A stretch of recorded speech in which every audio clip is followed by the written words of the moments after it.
साथियों, और कशा जो बढ़िया जो पढ़ाई कर रहे जो बहुत बढ़िया पढ़ाई करता रहो। आज अपने आहड़ की सभ्यता शुरू करेगा। आहड़ की सभ्यता, कालीबंगा की सभ्यता को मैंने वीडियो डाल ही दियो, उन्हें देख लीजिए।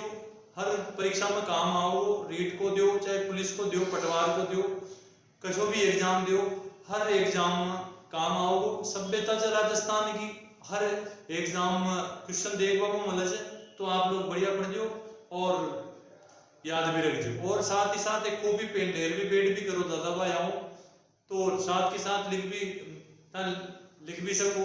बाद में याद कहाँ था वीडियो देखेगा बार बार, डाटा भी नष्ट होगा। तो थोड़ी सी आप गंभीरता से पढ़ भी करो। आप ये देखिए बोझ आपने शुरू करो चा आहड़ की सभ्यता। ठीक, ये लो सा आहड़ की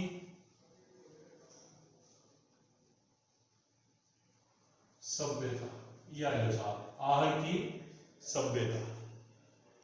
अब कहां से मली, काय अवशेष मलिया, खीना खोज करी, कितनी पुरानी च, तो ये सब बातें अपन आज जानना। ठीक, तो देखो आप सबसे पहले तो राजस्थान को नक्शो बना दीजू, जैसो भी बना आप देख लीजिए। नक्शो इंपोर्टेंट कोई ना, बातें इंपोर्टेंट है, फिर भी आप बना देगा, आप टेंशन मत करो। ले शॉर्ट एंड सीवीटी बनाओ आप, ये लो साहब ये बढ़िया ए यो। ठीक, हाँ बहुत बढ़िया।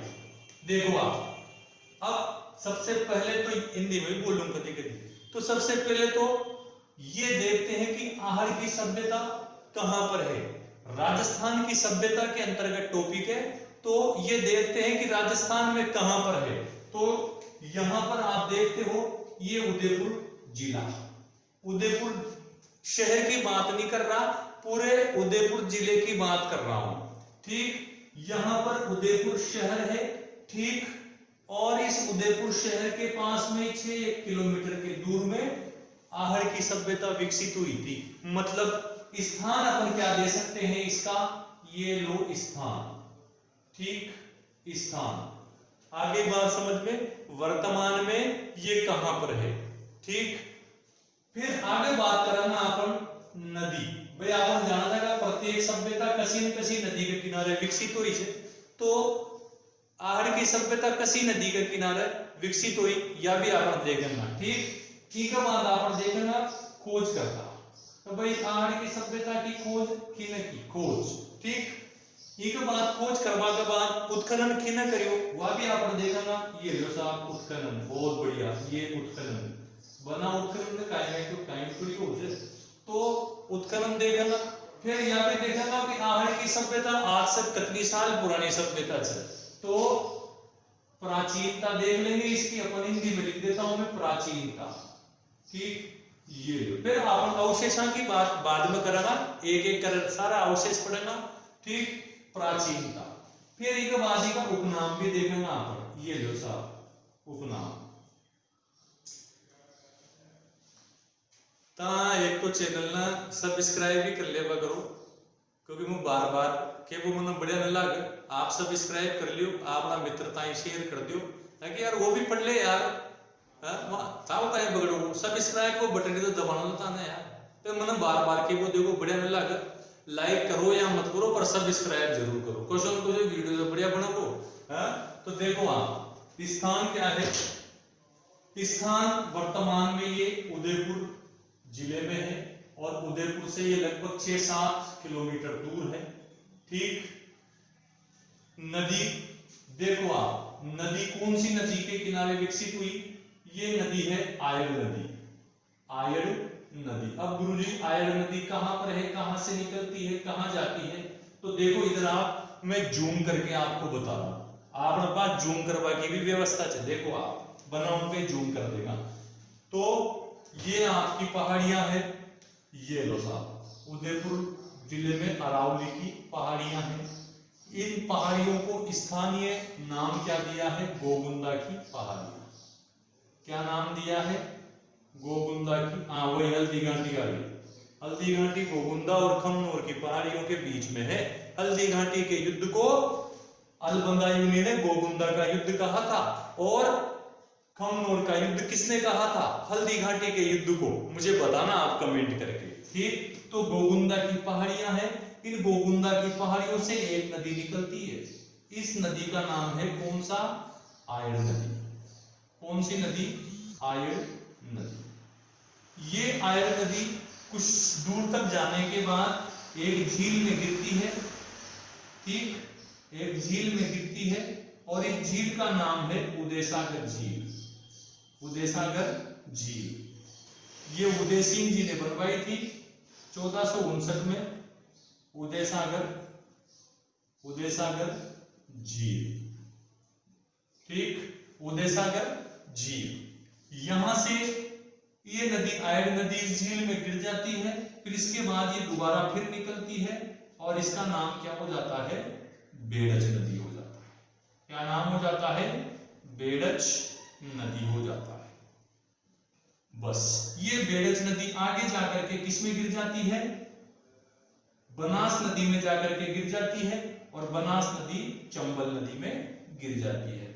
मतलब ये बेड़च नदी या यूं कहे आयड़ नदी, ये किसकी सहायक नदी है? ये बनास की सहायक नदी है। ध्यान रखो, है ना, काम आओगी। तो आयड़ नदी या बेड़च नदी यहां पर मैं लिख देता हूं। आगे नाम क्या है इसका? बेड़च। उदयसागर झील में निकलने के बाद आगे नाम बेड़च। अच्छा, राइटिंग में कोई दिक्कत तो कोई ना? राइटिंग में दिक्कत हो तो बता दीजिए, कमेंट कर दीजिए, है ना, आप सुधारवा की कोशिश करेगा। ठीक, देखो आप खोज करता कौन थे? तो खोज करता कौन थे? अक्षय कुमार। मतलब अक्षय कुमार का मतलब ये नहीं कि अक्षय कुमार था, अक्षय कीर्ति व्यास। यहाँ के साथ एक लड़की और थी कीर्ति, मतलब एक ही नाम से अलग अलग बता रही हूँ। अक्षय कीर्ति और ये पाछे लगा होगा व्यास, अक्षय कीर्ति व्यास। अक्षय कीर्ति व्यास जी ने इस सभ्यता की खोज की और खदे करी 1954 में। कब करी? 1954 में अक्षय कीर्ति व्यास जी ने आहड़ सभ्यता की खोज की। मतलब अ से अक्षय कीर्ति और अ से आहड़ और अ से आयड़ कई कॉम्बिनेशन। ठीक, ट्रिक बढ़िया लगी?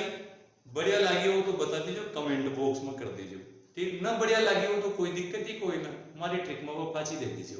देखो आप आगे अब बात करते हैं। ये तो खोज करता थे, उत्खनन करता कौन थे? तो उत्खनन करता दो व्यक्ति थे। कौन कौन थे? मुख्य रूप से एक तो थे अपने रतन चंद्र अग्रवाल। रतन चंद्र अग्रवाल या था, हाँ, रतन साहब की कचोरी, रतन कचोरी भंडार कोटा, रतन चंद्र अग्रवाल। ठीक, इनके साथ एक व्यक्ति और थे H.D. सांकलिया। साथ में नहीं थे, ये इनके बाद आए थे। ठीक, H.D. सांकलिया। हसमुख भाई, धीरज लाल सांकलिया। हसमुख भाई समझ गया होगा, नाम लेवा की कत्ते आवश्यकता कोई ना, हसमुख साहब जर्दो भी आओ से। तो उत्खनन करता पूछा रतन चंद्र अग्रवाल और H.D. सांकलिया। ठीक, आगे बात करा प्राचीनता की। आहड़ की सभ्यता कितनी पुरानी है या देखा ना, मतलब आप तो या लगभग यू मान लो आप 4000 साल पुरानी है। 4000 साल पुरानी सभ्यता है आहड़ की सभ्यता। अब देख लो आप, कालीबंगा सभ्यता या सिंधु घाटी सभ्यता से कितनी पुरानी है? तो सिंधु घाटी सभ्यता तो देखो आप कितनी पुरानी है, लगभग यूं मान लो आप 4320 है ना साल पुरानी है। कालीबंगा सभ्यता में तो दो स्तर मिले हैं, एक तो सिंधु सभ्यता के और उससे भी पहले के सभ्यता के। तो जो दूसरा स्तर मिला है सिंधु सभ्यता से पहले वाला जो स्तर मिला है वो तो लगभग यूं मान लो आप 5000 साल पुराना है। तो कौन सा पुराना हुआ?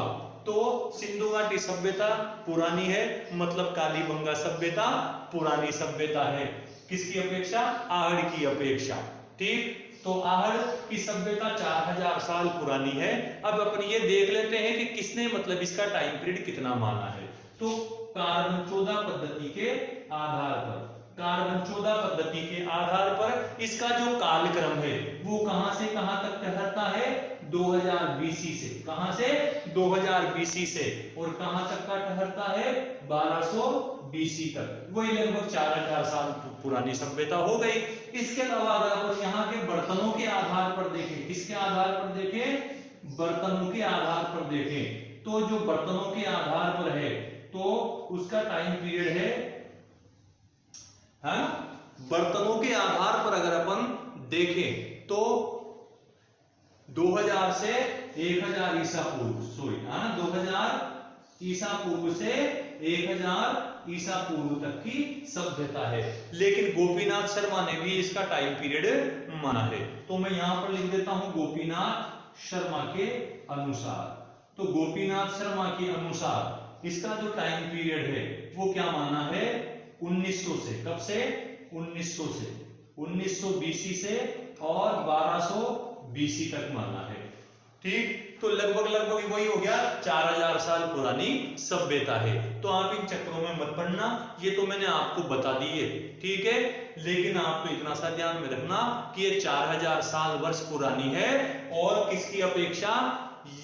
इसकी अपेक्षा सिंधु घाटी, सिंधु की अपेक्षा ये नहीं है, ठीक है। सिंधु घाटी सभ्यता या कालीबंगा सभ्यता पुरानी सभ्यता है, वो 5000 साल पुरानी है। तो थोड़ा सा ये मैटर आप थोड़ा ध्यान में रखना। आगे बढ़ा, देखो आप बता दिया ना, उपनाम देख लिया आप। तो उपनाम क्या है?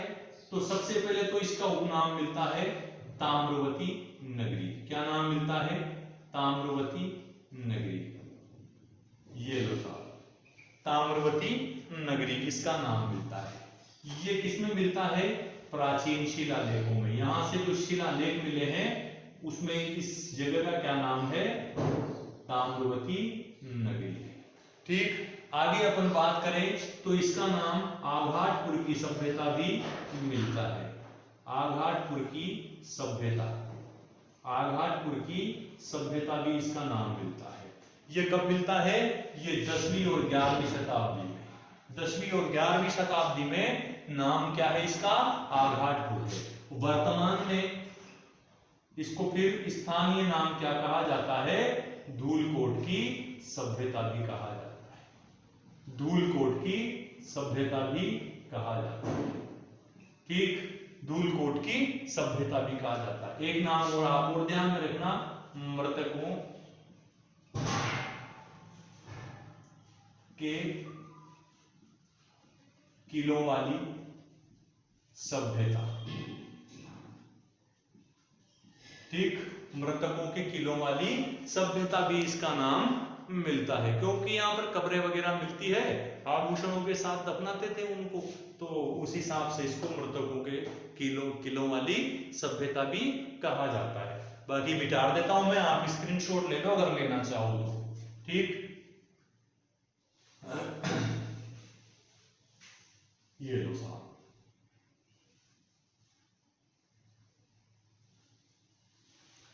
अब अपन बात करते हैं यहाँ के अवशेषों की। किसकी बात करें अपन? यहाँ के अवशेषों की बात करें। ये अवशेष,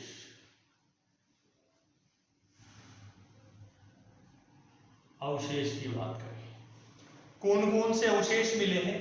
तो आपको समझने वाली बात यह है कि यहां से खुदाई के 8 स्तर मिले हैं।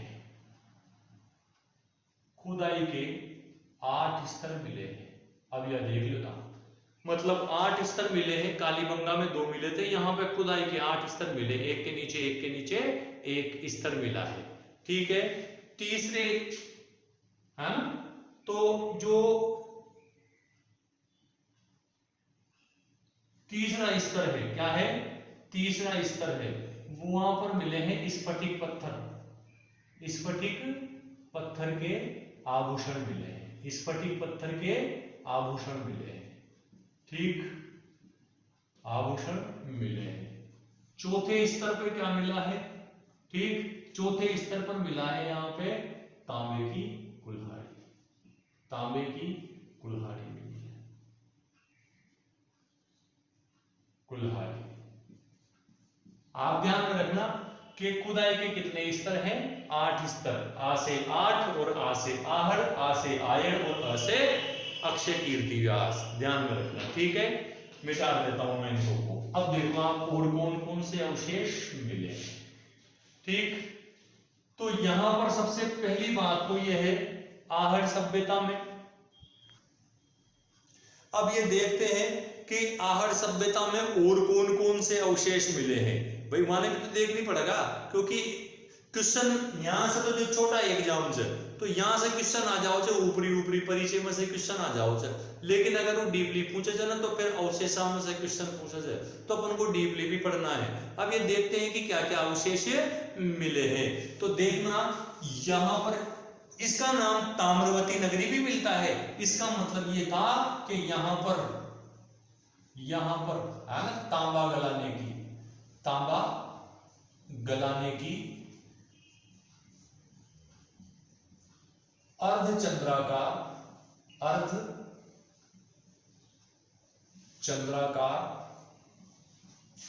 भट्टियां मिली है। क्या मिली है? भट्टियां मिली है। तांबा गलाने की अर्धचंद्राकार भट्टियां मिली है यहाँ पे।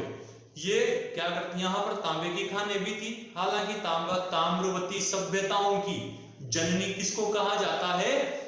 गणेश्वर की सभ्यता को, जो सीकर में प्राप्त हुई है, ठीक। ताम्रवती सभ्यताओं की जननी कहा जाता था उसको। ताम्र संचय संस्कृति भी कहा जाता था गणेश्वर की सभ्यता को। अपन बात कर रहे हैं आहड़ की सभ्यता की। आहड़ की सभ्यता में यहां पर क्या होता था? तांबे को गलाया जाता था और उसके उपकरण औजार बनाए जाते थे और फिर दूसरी सभ्यताओं को वो एक्सपोर्ट कर दिए जाते थे। यहां से मतलब एक्सपोर्ट हो जा तांबा गालक केंद्र के रूप में प्रसिद्ध था ये आहड़। तो यहां पर तांबा गलाने की अर्धचंद्राकार भट्टियां मिली है। अर्धचंद्राकार है, ठीक। मतलब ये धातु गालक रूप में प्रसिद्ध था। धातु केंद्र के रूप में प्रसिद्ध था। ये धातु केंद्र के रूप में प्रसिद्ध था। ये लो साहब, धातु गालक केंद्र के रूप में प्रसिद्ध था। इसके अपन बात करें तो यहां पर उल्टी तपाई शैली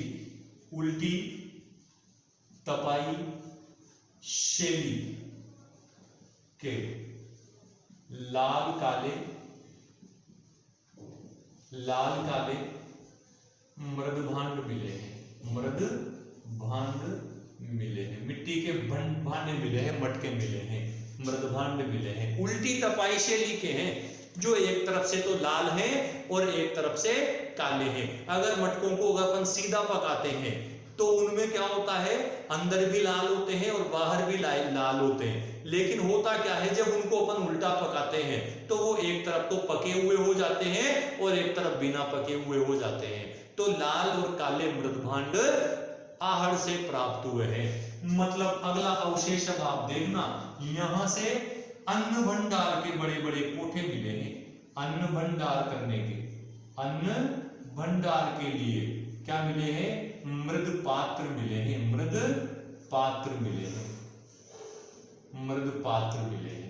इन मृद पात्रों को आहड़वासी किस नाम से जानते हैं? आहड़वासी इनको गोरे या कोठों के नाम से जानते हैं, ठीक।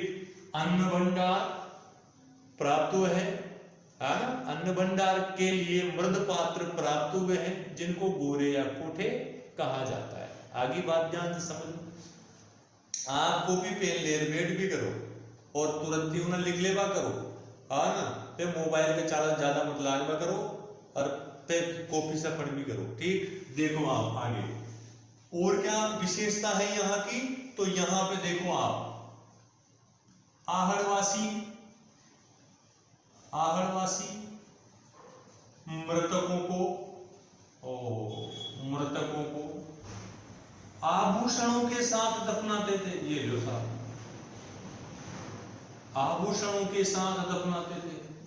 आजकल दफनाओ तो आभूषण पहले खोल ले, सोना चांदी का रेज। और आहड़वासी तो मृतकों को आभूषणों के साथ दफनाते थे। क्या बात है, नुकसान करते थे? नहीं, ये जो आभूषण होते थे ये पत्थरों के आभूषण थे। अब पत्थर का आभूषण तो पहले तो और बना लेते, आप टेंशन नहीं करते। तो इसको पत्थरों के आभूषणों के साथ दफनाया जाते थे। आहड़वासी अपना अंतिम संस्कार जब करते थे, मतलब व्यक्तियों का अंतिम संस्कार जब करते थे, तो आहड़वासी उनको आभूषणों के साथ दफनाते थे। यहां से देखो आप, यहां पर क्या है, एक साथ एक भवन, मतलब यहाँ के जो भवन हैं उन भवनों में एक साथ चूल्हे मिले हैं। क्या मिले हैं? चूल्हे मिले हैं। कच्चे मकान थे, कच्चे मकान थे। मकान कैसे थे? कच्चे मकान थे। अब ये कच्चे मकान थे, इसका मतलब ये है कि जो आहड़ की सभ्यता है ये एक ग्रामीण सभ्यता है। क्या है? ग्रामीण सभ्यता थी। ठीक, तो मैं बात कर रहा हूं यहां पर जो मकान मिले हैं, इस मकानों में चूल्हे मिले हैं और प्रत्येक मकान में 2 से अधिक चूल्हे मिले हैं। अब इसका मतलब क्या है? एक मकान में तो यहाँ पर 6 चूल्हे मिले हैं, मतलब 6 चूल्हे मिले हैं एक मकान में। तो ये देख लो आप, 6 चूल्हे मिले हैं। अब 6 चूल्हे मिलने का मतलब है कि सारे परिवार का खाना एक ही जगह बनता होगा। और सारे परिवार का खाना एक जगह जब बनता है जब संयुक्त परिवार की प्रथा प्रचलित होती है। तो इसका मतलब यह है कि आहड़वासियों का जो सामाजिक जीवन था वो संयुक्त परिवार वाला जीवन था। सब एक साथ रहते थे, काका जी भी साथ में रहते थे और ताऊ जी भी साथ में रहते थे। ठीक, देखो आगे आप बात, यहां से क्या है, एक नारी की मूर्ति मिली है, खंडित अवस्था में है, नारी की मूर्ति मिली है, नारी की मूर्ति मिली है। साथ ही साथ मानव की भी मूर्ति मिली है, नर की भी मूर्तियां मिली है। यहाँ पे नर की मूर्तियां, अब नर की मूर्तियां तो कोई दिक्कत वाली बात ही नहीं है, ज्यादा कोई देखता भी नहीं। नारी की मूर्ति मिली है। क्या विशेषता है इस नारी की मूर्ति की कि इसने क्या है, एक तो पहन रखा है घाघरा। क्या पहन रखा है? घाघरा। आज भी मत करो, पटलेबा करो चुपचाप से। घाघरा पहन रखा है, नाभि के नीचे हार, ये नाभि के नीचे घाघरा पहन रखा है। और साथ ही साथ और क्या पहन रखा है इसने? 2 लड़ियों वाला, 2 लड़ियों वाला, 2 लड़ियों वाला हार पहन रखा है, जो कहां तक आ रहा है? नाभि तक आ रहा है, टुंडी तक आ रहा है, मतलब यहां तक। देखो आप कितनी सुंदर, ये खंडित अवस्था में है मूर्ति। किस अवस्था में है? खंडित अवस्था में मिली। अब देखो आप 4000 साल पुराना अवशेष है, तो खंडित अवस्था में ही प्राप्त होगी। ठीक, इसके अलावा और यहां से आहड़ से क्या मिला है तो ये भी आप देख लो, मटार दो, आप स्क्रीनशॉट ले ली करो यार, ये देख लो, ये है ना, ये लो साहब, आप स्क्रीनशॉट ले लो, देखो। अच्छा एक बात और बताऊं यार, आप लोग सब्सक्राइब कर ले करो चैनल ना यार, वो बार बार में क्यों? ठीक है, वो मेहनत कर रहे हो, प्रयास कर रहे हो, हाँ ना। पसंद आओ तो लाइक भी कर दीजिए, नहीं तो कोई दिक्कत चाहिए कोई ना। फ्रेंड्स को शेयर जरूर करना आप लोग, है ना। अगर पसंद आए तो बिल्कुल आप टेंशन मत लिया करो, मैं पूरा प्रयास करूंगा आपको। और धीरे अभी शुरुआत है ना, आपके समर्थन से मैं बिल्कुल आगे बढ़ता रहूंगा। देखो आप आगे क्या है, यहां से ये लो, यहां से सिक्के मिले हैं। क्या मिले हैं? सिक्के मिले हैं। तो मैं एक सिक्के के दोनों पक्ष, ये तो हेड है और ये टेल है, ये आगे का और ये पीछे का, एक तरफ तो है या इस पे क्या है, त्रिशूल का चिन्ह अंकित है, और एक तरफ है यूनान के देवता, यूनान के देवता अपोलो का चित्र है। क्या है? यूनान के देवता अपोलो का चित्र है। मतलब आगे तो उस पर क्या है, त्रिशूल गुदा हुआ है, और उसके दूसरी तरफ यूनान के देवता अपोलो का चित्र है।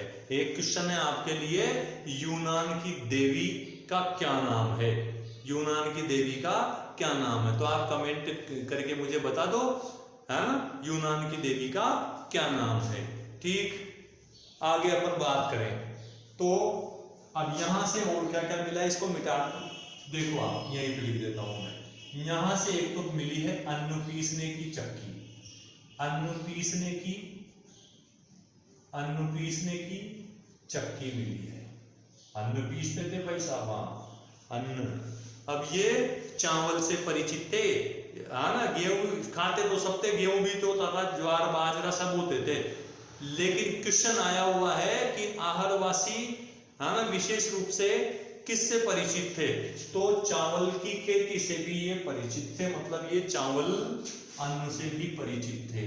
ध्यान रखना है ना इस चीज को, बहुत इंपॉर्टेंट फैक्ट बता रहा हूं मैं ये, है ना, चावल से भी परिचित थे।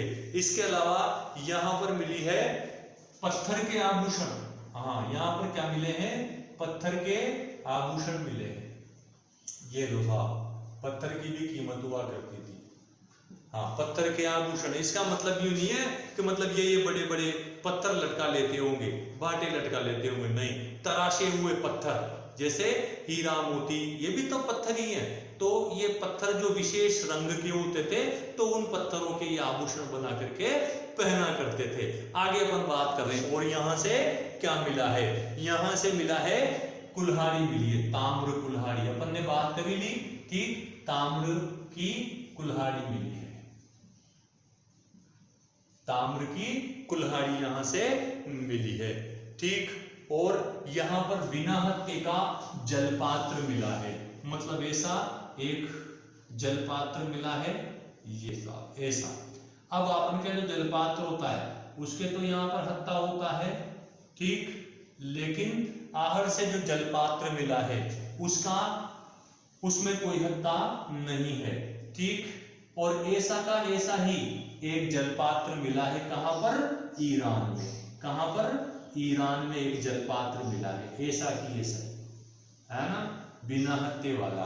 इसका मतलब क्या है, इसका मतलब यह है कि आहरवासियों के व्यापारिक संबंध या किसी भी प्रकार के संबंध ईरान से और बलूचिस्तान से थे। ऐसा का ऐसा मृतपात्र ईरान में भी मिला है और बलूचिस्तान में भी मिला है। तो आप ध्यान में रखना, है ना, तो दोनों सभ्यताओं में संबंध थे, ठीक। और क्या मिला है यहाँ पर, इसको मैं मिटा देता हूं, ठीक। यहां से टेराकोटा पद्धति की मूर्तियां मिली है, किसकी, टेराकोटा पद्धति की मूर्तियां मिली है, टेराकोटा पद्धति की मूर्तियां मिली है। टेराकोटा मतलब मिट्टी को गीली करना, विशेष प्रकार की मिट्टी, उसको गीली करना, फिर उससे उसको प्लास्टर करके उसको चित्र बनाना, और फिर उसको प्लास्टर करना और फिर सुखा देना। ये टेराकोटा की मूर्तियां बनाई जाती है, जो कहाँ की प्रसिद्ध है, राजस्थान में मोलेला गांव राजसमंदी की प्रसिद्ध है। तो टेराकोटा शैली की यहाँ पर मूर्तियां मिली है, ठीक। इसके अलावा यहाँ पर एक बेल की मूर्ति भी मिली है, किसकी मूर्ति, बेल की मूर्ति भी मिली है, जिसको बनासियन, क्या, बनासियन बुल भी कहा जाता है, ठीक है। बेल की मूर्ति भी यहां से मिली है।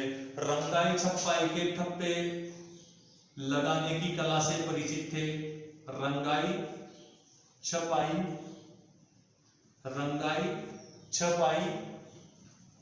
के ठप्पे लगाने की कला से भी ये परिचित थे, क्योंकि यहां से रंगाई छपाई लगाने की ठप्पे यहां से मिले हुए हैं। और यहां से क्या मिले हैं, यहां से नाप तोल के बाट भी मिले हैं, नाप तोल के, नापने के और तोलने के बाट भी मिले हैं, ये साहब, ठीक। ये आहर सभ्यता के कुछ अवशेष थे जो मैंने आपको बता दिए। आ गई बात समझ में। ताम्रवती नगरी थी, ठीक, तांबे गलाने की अर्धचंद्राकार भट्टियां हैं, और यहाँ से गोरे और कोठे मिले हैं जिनमें अन्न भंडार किया जाता था। एक साथ 6 चूल्हों के प्रमाण भी यहाँ से मिले हैं। यहाँ के भवनों में संयुक्त परिवार की प्रथा प्रचलित थी। क्योंकि वहां पर चूल्हों के प्रमाण प्राप्त हुए हैं, इस वजह से सबका खाना एक वजह से एक रसोई में बनता होगा। ठीक, ये कई सारी बातें हैं। अन्न पीसने की चक्की, पत्थर के आभूषण, ताम्र की कुल्हाड़ी, यूनान के देवता अपोलो की मुद्रा मिली है ना, जिस पर एक तरफ किसकी अंकित है, एक तरफ क्या अंकित है, त्रिशूल अंकित है।